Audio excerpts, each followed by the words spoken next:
प्रिय विद्यार्थियों, online classes में आपका अपना स्वागत है। राजनीति विज्ञान बीए प्रथम वर्ष।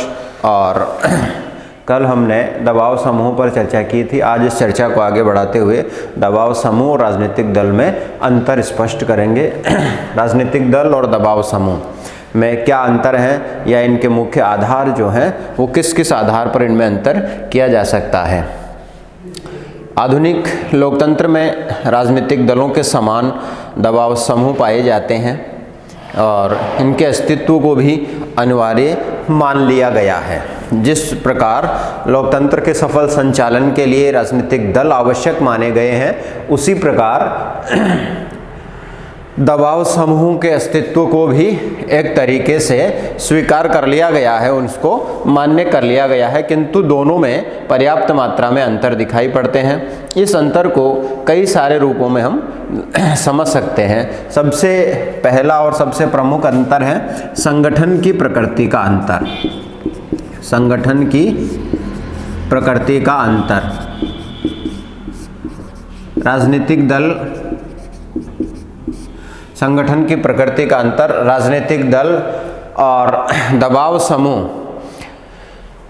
दल का संगठन या यूँ कहें कि दल अनिवार्य रूप से संगठित होते हैं, जबकि दबाव समूह के लिए ऐसा होना आवश्यक नहीं है। दबाव समूह औपचारिक भी हो सकते हैं, अनौपचारिक भी हो सकते हैं।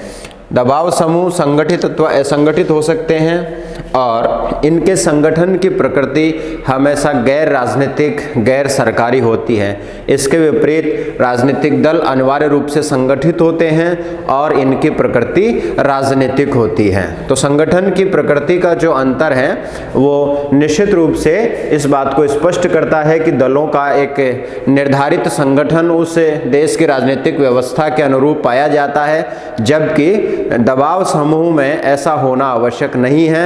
ये संगठित हो भी सकते हैं, असंगठित भी हो सकते हैं, किंतु जहाँ तक प्रकृति का प्रश्न है, राजनीतिक दलों की प्रकृति हमेशा राजनीतिक प्रकार की, जबकि दबाव समूहों की प्रकृति हमेशा गैर राजनीतिक प्रकार की होती है।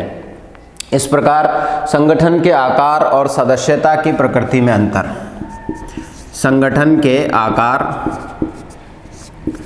और सदस्यता, संगठन के आकार और सदस्यता की प्रकृति,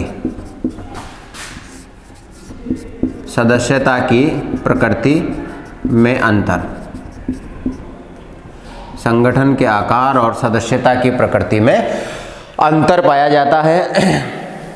जहां दबाव समूह की सदस्य संख्या सीमित होती है, जहां दबाव समूह की सदस्य संख्या सीमित होती है, क्योंकि जैसा कि कल हम चर्चा कर रहे थे, इनकी विशेषताओं में भी हमने चर्चा किया था कि दबाव समूह की सीमित सदस्यता और सीमित क्रियाशीलता पाई जाती है, क्योंकि ये किसी वर्ग विशेष या हित विशेष से संबंधित होते हैं। अतः उस वर्ग से संबंधित या एक हित विशेष से संबंधित लोग ही उसके सदस्य होते हैं, समाज के दूसरे वर्गों के लोग उसके सदस्य नहीं होते हैं। इसलिए निश्चित रूप से इनकी सदस्यता सीमित पाई जाती है और इनकी क्रियाशीलता भी सीमित पाई जाती है। इसके विपरीत राजनीतिक दल के सदस्य संख्या लाखों अथवा करोड़ों में हो सकती है।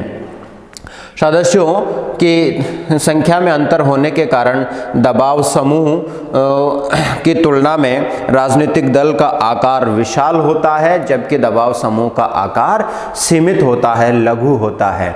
तो आकार का अंतर में निश्चित रूप से पाया जाता है। इसके साथ ही सदस्यता की प्रकृति में भी अंतर होता है कि कोई व्यक्ति, कोई एक सदस्य एक से अधिक दबाव समूह का सदस्य हो सकता है, और जबकि एक से अधिक राजनीतिक दल का वह सदस्य नहीं हो सकता, क्योंकि वह एक ही दल के प्रति अपनी निष्ठा रख सकता है, दो दलों के प्रति अपनी निष्ठा नहीं रख सकता है। जबकि दबाव समूह का जहाँ तक प्रश्न है कि एक व्यक्ति के विभिन्न हित हो सकते हैं, विभिन्न व्यावसायिक हित हो सकते हैं, विभिन्न हितों के कारण से वह एक से अधिक दबाव समूह का सदस्य हो सकता है। तो आकार और सदस्यता की प्रकृति दोनों में ही अंतर पाया जाता है।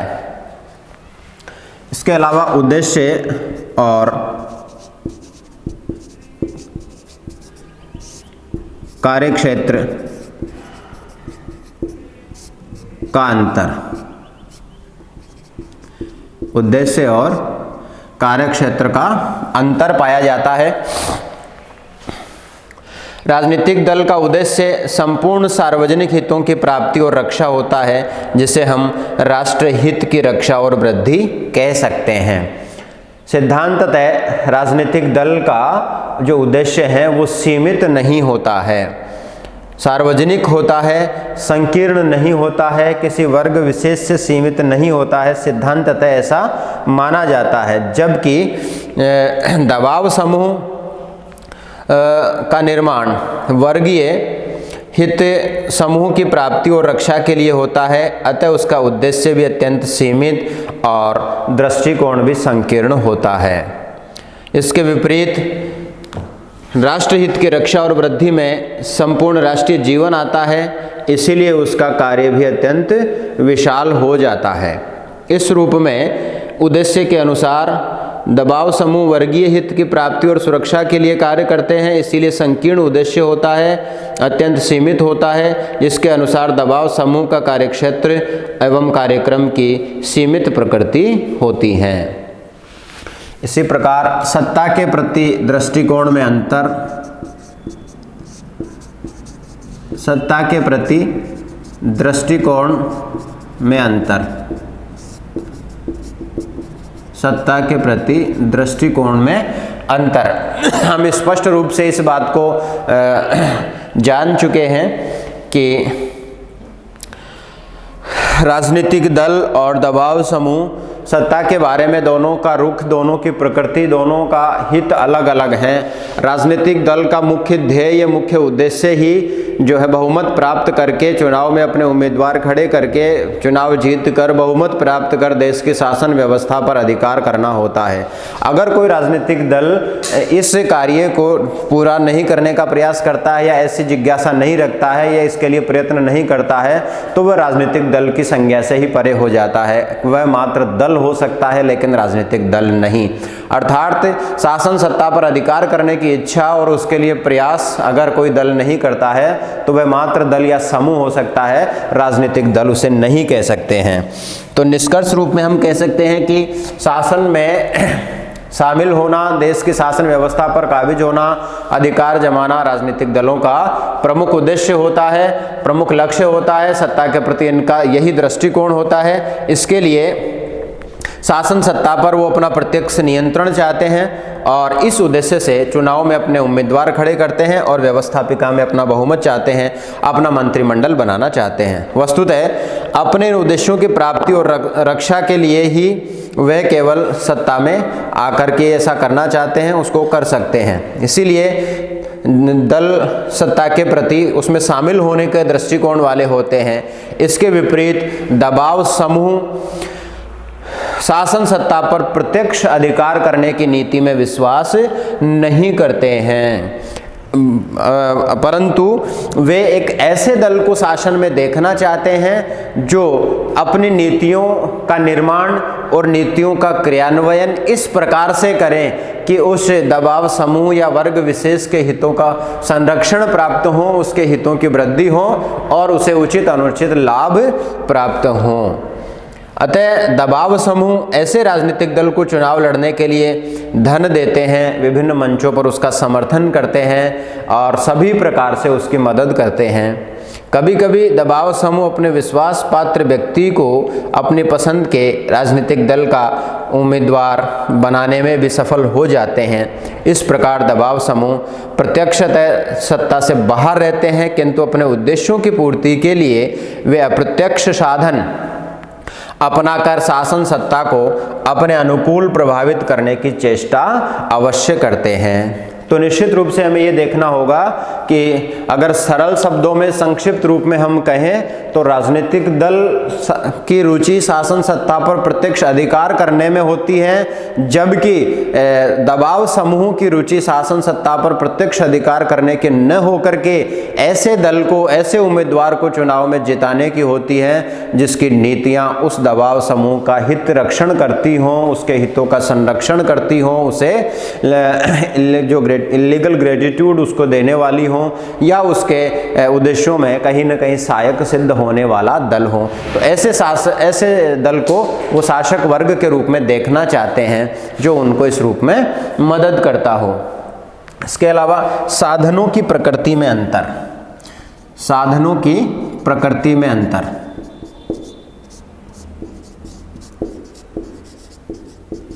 साधनों की प्रकृति में अंतर।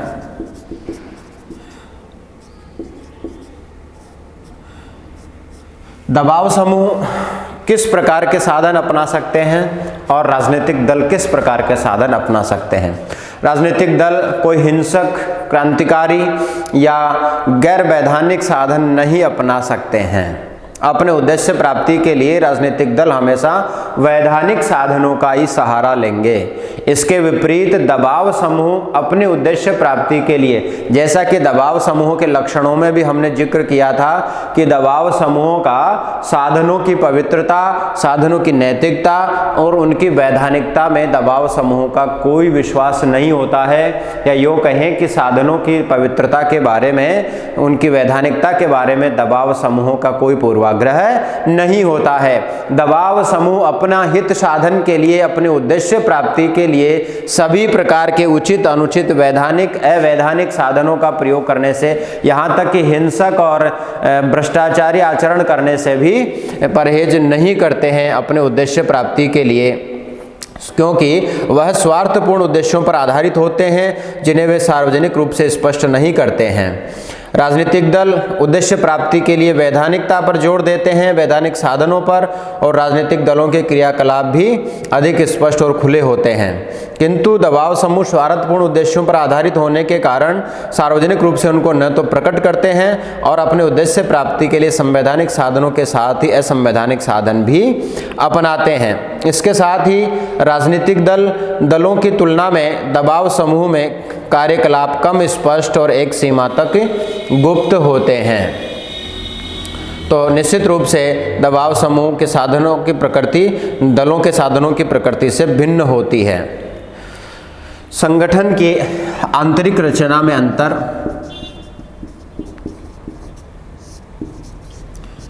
संगठन की आंतरिक रचना में अंतर,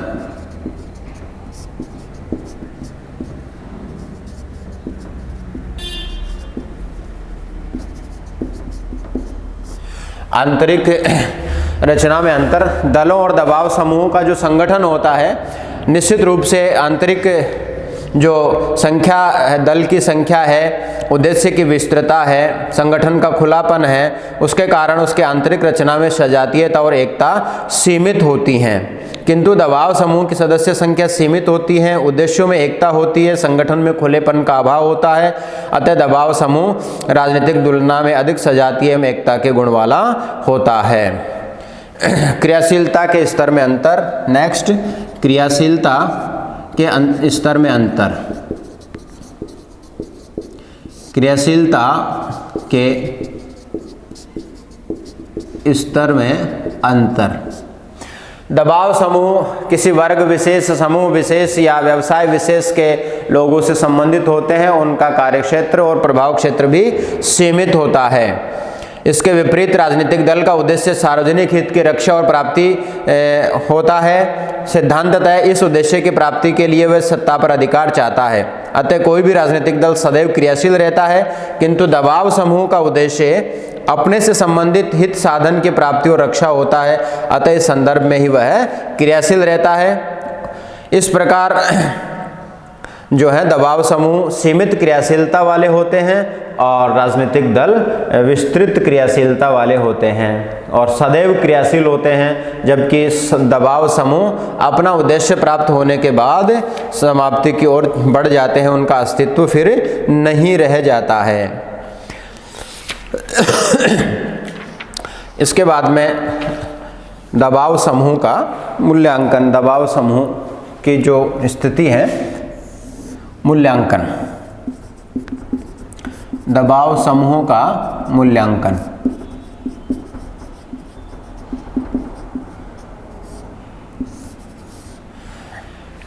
यहाँ पर मूल्यांकन में दबाव समूह के दोनों ही पक्षों का हम अध्ययन करेंगे, इसके मेरिट्स और डिमेरिट्स। दबाव समूह किसी समाज के लिए, राजनीतिक समाज के लिए, सिविल सोसाइटी के लिए कौन से बातें इनके सकारात्मक होती हैं और कौन सी बातें इनके नकारात्मक होती हैं। तो सबसे पहले हम इनके मेरिट्स पर बात करते हैं, इनके गुणों पर बात करते हैं। गुण। दबाव समूह निश्चित रूप से कुछ अच्छे कार्य भी दबाव समूह के द्वारा किए जाते हैं, जिसमें एक लोकतांत्रिक व्यवस्था में बहुलवादी समाज की जो संगठनात्मक ढांचा है उसको बनाए रखने में इनका बड़ा रोल होता है। निश्चित रूप से जो व्यक्तिगत भिन्नताएं होती है, वैचारिक भिन्नताएं होती है, वो दलों के माध्यम से शासन में अपना संपूर्ण प्रतिनिधित्व नहीं उनका हो पाता है, और दबाव समूह कहीं न कहीं उस उग्रता को सीमित करते हैं उस सरकार पर दबाव बना करके, और एक खुली क्रांति लोकतांत्रिक व्यवस्था में नहीं हो पाती है। तो दबाव समूह के पक्ष में हम क्या तर्क दे सकते हैं? राजनीतिक व्यवस्था में दबाव समूह की भूमिका और उनके गुण को प्रकट करते हैं, इनके आधार पर दबाव समूह के पक्ष का समर्थन किया जा सकता है। प्रत्येक दबाव समूह किसी वर्ग विशेष से संबंधित होता है और उस वर्ग के हितों का एकत्रीकरण और स्पष्टीकरण चाहता है और प्रतिनिधित्व भी करता है। विभिन्न विरोधी वर्गों में संबंधित दबाव समूह एक दूसरे का विरोध करते हैं और इस प्रकार उनके हितों में संतुलन की स्थितियां बन जाती हैं। दबाव समूह लोकतांत्रिक राजनीतिक व्यवस्था की निर्णय प्रक्रिया में भाग लेते हैं, लोकतांत्रिक शासन को पूर्णता प्रदान करते हैं। ये लोकतंत्र में प्रचलित क्षेत्रीय प्रतिनिधित्व की प्रणाली में व्यावसायिक प्रतिनिधित्व के अंश को जोड़कर लोकतंत्र को अधिक उपयोगी और प्रभावशाली बनाते हैं। इन सभी तथ्यों पर दबाव समूह की भूमिका और कार्यों के प्रसंग में हम पूर्व में विस्तृत विचार कर चुके हैं, क्योंकि आधुनिक लोकतंत्रों में, दुनिया के अधिकांश देशों में जो प्रतिनिधित्व का सिद्धांत है उसमें दो ही मुख्य आधार माने जाते हैं। पहला आधार भौगोलिक या क्षेत्रीय आधार और दूसरा आधार जनसंख्या का आधार। कितनी जनसंख्या पर कितने उम्मीदवार चुने जाएंगे या कितने क्षेत्र में कितने उम्मीदवार चुने जाएंगे। बेसिकली क्षेत्रीय आधार पर उम्मीदवारों के चुनने की प्रक्रिया सभी लोकतांत्रिक व्यवस्थाओं में पाई जाती है, जिस कारण से व्यावसायिक प्रतिनिधित्व विधायिकाओं में नहीं हो पाता है। ये केवल भारत की ही बात नहीं है, बल्कि विश्व के सभी लोकतांत्रिक देशों में ऐसी स्थितियां, करीब करीब देशों में, कुछ यूरोपीय देशों को छोड़ दें तो करीब करीब ऐसी स्थितियां ही पाई जाती हैं। तो इस कारण से जब दबाव समूह हित विशेष या वर्ग विशेष से संबंधित होने के कारण जब शासन की नीतियों को अपने अनुकूल मोड़ने में समर्थ होते हैं, तो कहीं न कहीं निश्चित रूप से समाज के उस बहुलवादी संगठन की, या यूँ कहें कि एक सिविल सोसाइटी के उस बहुलवादी संगठन की, उस राजनीतिक ढांचे की सुरक्षा हो पाती है और उनको कहीं न कहीं व्यावसायिक प्रतिनिधित्व इस व्यवस्था में प्राप्त हो जाता है। और एक बहुत बड़े क्रांति से वह समाज, वह सिविल सोसाइटी सुरक्षित रह पाती है, या एक उग्र विरोध से वह व्यवस्था सुरक्षित रह पाती है। इस लक्षणों में, विशेषताओं में हम इसका विस्तार से अध्ययन कर चुके हैं। तो निश्चित रूप से केवल आलोचना का ही बिंदु जो है इनका नहीं है, इनके बहुत सारे सकारात्मक प्रभाव भी है।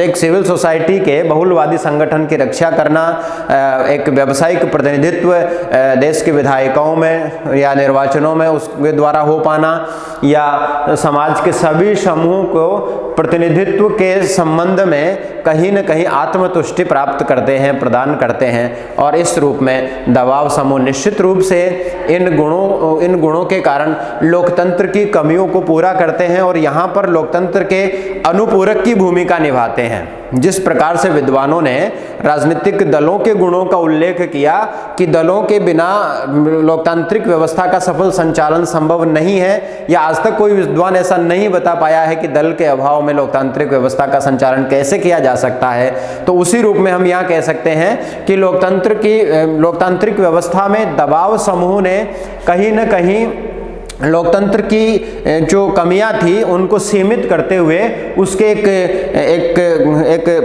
जो अनुपूरक है उसकी भूमिका निभाई है यहाँ पर।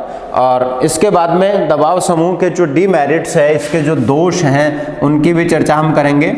डीमेरिट्स, दबाव समूह में जिस प्रकार से गुण पाए जाते हैं उसी रूप में इनके दोष भी पाए जाते हैं। और दबाव समूह निश्चित रूप से कहीं न कहीं बहुत सारी ऐसी सामाजिक भिन्नताएं, सामाजिक जो चरित्र हैं उसमें कहीं न कहीं निश्चित रूप से नकारात्मक भूमिका के रूप में भी सामने आते हैं। तो इसके अगेंस्ट में जितने भी आर्गुमेंट्स किए जा सकते हैं उनको एक एक करके हम चर्चा करेंगे, क्योंकि जब हम लोकतंत्र के पूरक की भूमिका इनको दे रहे हैं तो कहीं न कहीं ये अप्रजातांत्रिक गुण वाले भी होते हैं, प्रकृति से अप्रजातांत्रिक या अलोकतांत्रिक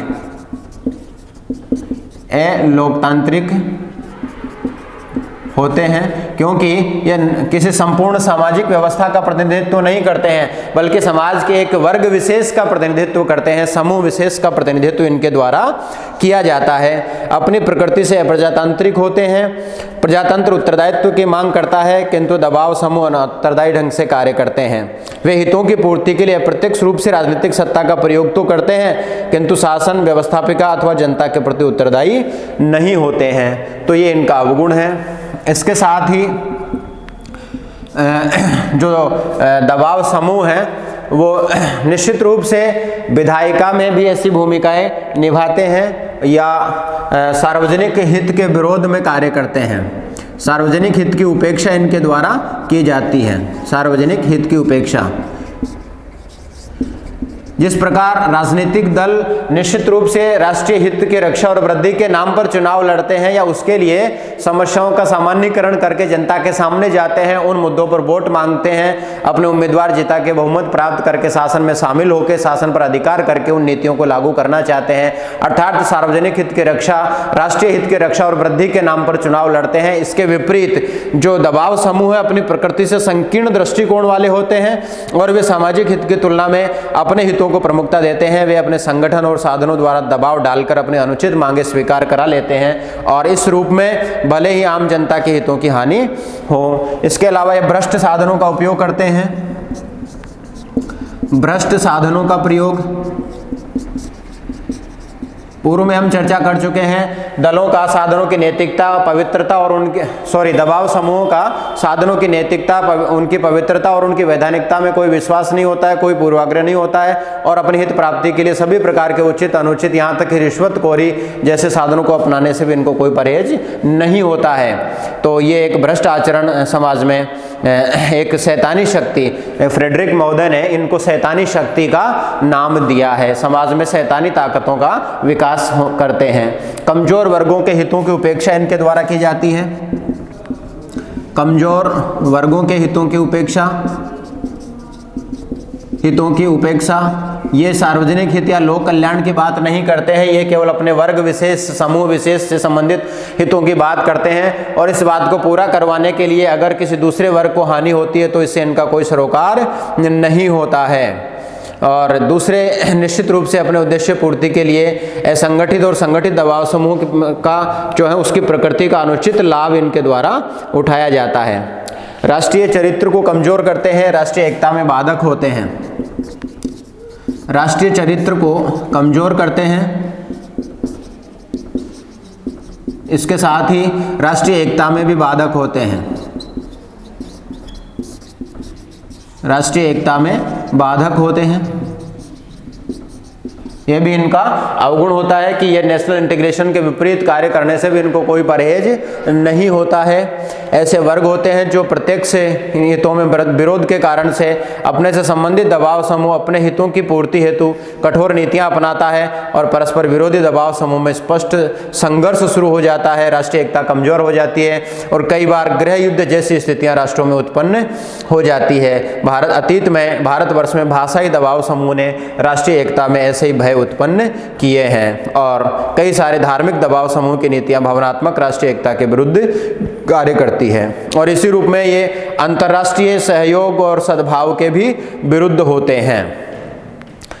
पश्चिमी विकसित राष्ट्रों ने औद्योगिक दबाव समूह वहाँ पर विकसित हुए हैं जो अपने आर्थिक हितों की पूर्ति के लिए विकासशील देशों का आर्थिक शोषण करते हैं, और पश्चिम की बहुराष्ट्रीय कंपनियों के दबाव समूह विकासशील देशों की आर्थिक और तकनीकी मदद ऐसी शर्तों के आधार पर करते हैं जो इन देशों के पर्यावरण को प्रदूषित करती हैं, इनकी अर्थव्यवस्थाओं को कमजोर बनाए रखती हैं और एक ऐसी नई विश्व आर्थिक व्यवस्था का निर्माण करती है जिसके कारण से धन और पूंजी का जो फ्लो है, उसका जो प्रवाह है वो निश्चित रूप से धनी देशों की तरफ ही चलता जाता है, धनी देशों की तरफ ही होता जाता है। तो निश्चित रूप से एक विभेदकारी अंतर्राष्ट्रीय आर्थिक व्यवस्था का निर्माण दबाव समूह के द्वारा किया गया। पश्चिमी राष्ट्रों में सैनिक संगठन बना करके बहुत बड़ी बड़ी जो मल्टीनेशनल कॉरपोरेशन जो MNCs बनाई गई, उनके द्वारा निश्चित रूप से ऐसी व्यवस्था, आर्थिक व्यवस्था बना दी गई जिससे गरीब देशों से, विकासशील देशों से पूंजी और धन का प्रवाह निश्चित रूप से अमीर देशों को ही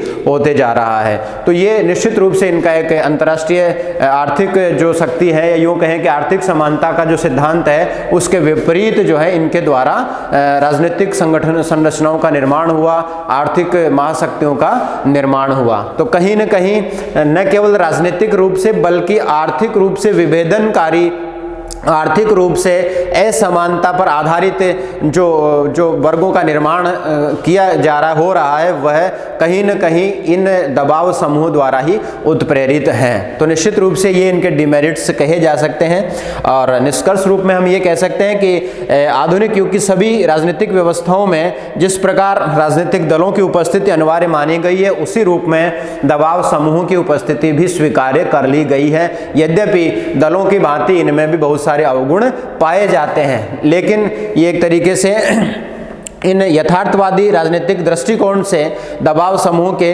अध्ययन को भी आवश्यक मान लिया गया है, किंतु दबाव समूह की उपयोगिता और महत्व के बारे में विद्वानों में पर्याप्त मतभेद पाए जाते हैं। अतीत में दबाव समूह को अनावश्यक और हानिकारक समूह मानने की परंपरा थी और उन्हें लोकतंत्र के सहज प्रक्रिया में बाधक, संकीर्ण हितों के प्रतिनिधि, राष्ट्रीय एकता में बाधक, सार्वजनिक जीवन में नैतिक मूल्यों का पतन करने वाला माना जाता था। किंतु आधुनिक युग में अनुभव किया जाने लगा कि वे लोकतांत्रिक व्यवस्था के संचालन के लिए आवश्यक समूह हैं और मायरन वीनर के अनुसार लोकतंत्र के आवश्यक साधन इनको माना गया है। और मुख्यतः आधुनिक राजनीतिक शास्त्रियों का विचार है कि ये लोकतंत्र के अनुपूरक की भूमिका निभा रहे हैं, लोकतंत्र के दोषों को सीमित करने का गुण इनमें आ गया है, इनका जो सामर्थ्य है लोकतंत्र को विकसित करने के दिशा में लग रहा है। दबाव समूह की जो पारस्परिक क्रियाएं हैं, अंतःक्रियाएं हैं और शासन के साथ उनकी क्रियाएं हैं, कुल मिलाकर सार्वजनिक हित के बारे में संकीर्ण और एकांकी दृष्टिकोण का अंत करने में सहायक होती हैं और सार्वजनिक हित के बारे में ऐसे विस्तृत और उदार दृष्टिकोण को विकसित करने में मदद देती हैं जो व्यवहारिक दृष्टिकोण से समाज के विभिन्न वर्गों के अधिक अनुकूल होता है। इस प्रकार वर्तमान काल में ये माना जाने लगा है कि लोकतांत्रिक राजनीतिक व्यवस्था में अधिकांश दबाव समूह की भूमिका भले ही नकारात्मक रही हो, किंतु सकारात्मकता भी अधिक पाई गई है। इसके साथ ही ये वास्तविकता है जिसे हमें स्वीकार करना होगा कि दबाव समूह के अभाव में आधुनिक लोकतंत्रों का संचालन संभव नहीं है, उन्हें लोकतंत्र का आवश्यक अंग माना जाने लगा है। किंतु इसके साथ ही ये तथ्य भी स्वीकारना होगा कि किसी राजनीतिक व्यवस्था में ऐसे दबाव समूह भी मौजूद हो सकते हैं जो अपनी प्रकृति से कानून विरोधी हों अथवा अराष्ट्रीय हों, गैर राष्ट्रीय हों। तो निश्चित रूप से ऐसे दबाव समूह को स्वीकार्य नहीं कहा जा सकता है, नहीं माना जा सकता है। ये दबाव समूह राजनीतिक व्यवस्था में नकारात्मक और विनाशकारी भूमिका निभाते हैं। ऐसे दबाव समूहों पर कठोर नियंत्रण रखा जाना सार्वजनिक हित की रक्षा और वृद्धि के लिए आवश्यक होता है। तो निश्चित रूप से दबाव समूह की बुराइयों को सीमित करते हुए इनको लोकतंत्र के विकास के साधनों के रूप में, लोकतंत्र के अनुपूरक के साधनों की भूमिका के रूप में इनको स्वीकार किया जा सकता है। धन्यवाद।